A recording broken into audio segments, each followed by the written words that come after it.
My first experience with the paranormal happened at the age of 12. My dad passed away when I was little, and I grew up idolizing my mother, a tarot card reader. We settled down in Concord, New Hampshire, but went back to India for a couple of weeks as my grandmother was about to breathe her last. My mum was very attached to her, and Granny always wanted to meet me before she closed her eyes for one last time. So, we took a flight from Boston with a layover at Frankfurt and then to Chennai. We missed our flight in Frankfurt due to a snowstorm and had to wait for a day until we got a rebooked flight. While I was about to board the flight, I heard someone call my name. I turned back and asked Mum if she had called me. She said no. And then we took our seats in the flight, and I was listening to a few songs in my Sony Walkman. Science fiction and fantasy films, I was trying to sleep. When I heard the same voice again, I woke up, and then the entire flight was empty, and my granny was next to me and looking at me. I was shocked. I was searching for my mum but couldn't see her. My granny came next to me and said, "All I wanted was to see your face one last time, but fate never let that happen. So I came looking for you. You look exactly like your dad. I wish he had lived long enough to see you grow into a man. Do not worry. I will take care of you as long as you live." She kept fading away, and suddenly I woke up and realized it was a dream. I immediately told Mum that I had a dream like that, and she started sobbing uncontrollably. She said she had a similar dream, where Granny bid farewell to my mum as well. I brushed aside the fact that it was Granny's spirit and still had the slightest of hope that she would be waiting for me in Chennai. After we reached home in Chennai, we realized Granny passed away a day ago, around the same time my mum and myself had the dream. They had to cremate her immediately as they couldn't get a freezer box to hold her corpse until we arrived. I felt completely heartbroken. I've never seen my granny in my life, but the amount of love and affection she had on me was huge.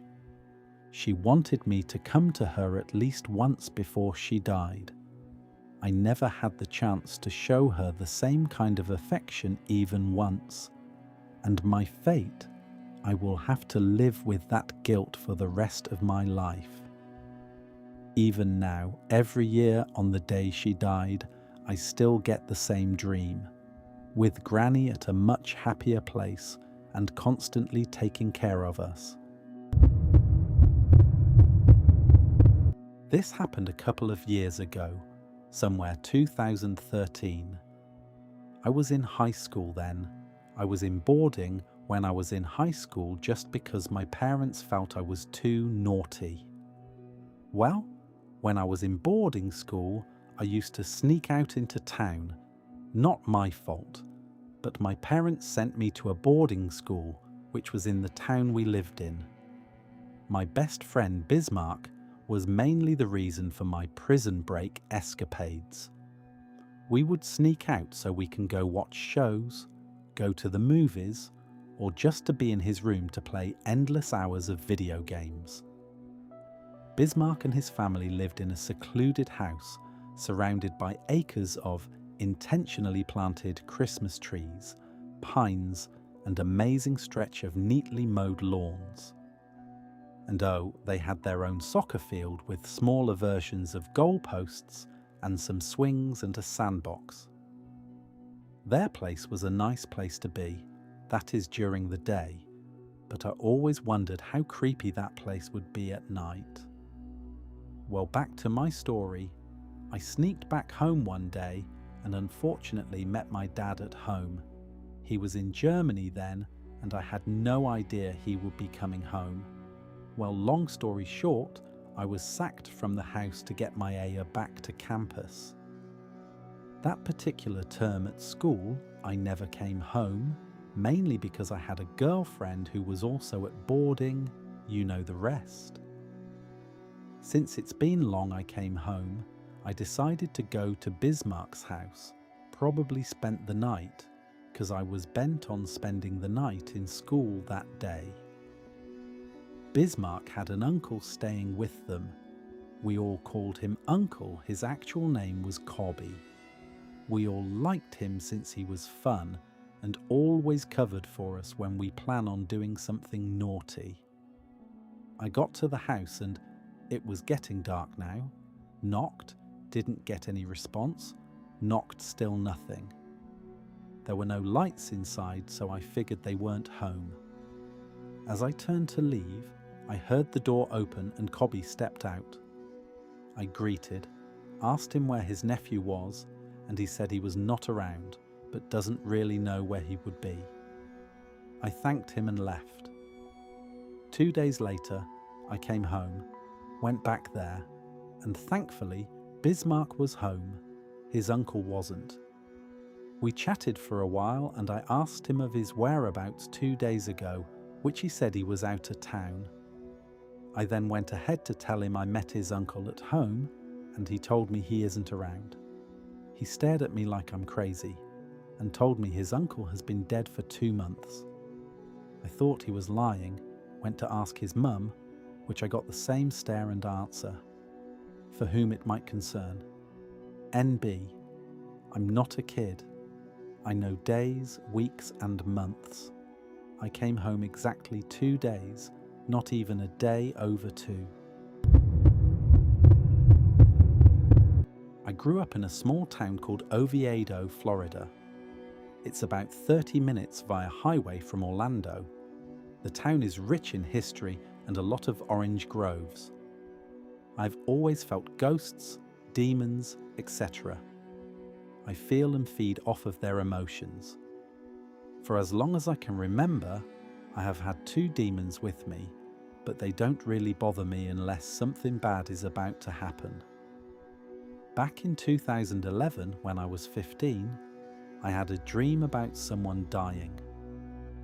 The next morning I woke up and saw my demons, both of them, which is very unusual, standing at the foot of my bed. So I took it as anything else, just something's gonna happen.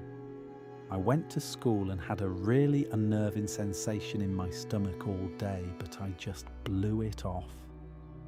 I got home a little bit early and my mother called me into my father's room. She was sitting on his bed while my dad was sitting in the small blue couch next to the bed. I saw a tube going from a bag to my mother's stomach and I'm like, okay, what's going on? She looked me dead straight in the eyes and said, "Honey, I have cancer. I don't know how long I have left, but I will try to stay to watch you graduate." I was so angry I left and took my bike around the lake I was living by and stopped at a grove. I would walk back there all the time. 6 months passed, I am now 16, and my mother passed in August. Now growing up I was on ADHD medication and I would get hungry at night. I would try to sneak past my mother's room to get something to eat, but she would always wake up and yell at me to go back to bed. So after she passed, I would still try to sneak past her room and I wouldn't hear anything. One night, as I should sneak past her room, I heard her talking to me, telling me to go back to bed. For a minute I forgot she passed and stood at her door and talked. I didn't come out of my little haze until my father came out and asked me who I was talking to. I was so shocked that I lost my appetite and went back to bed.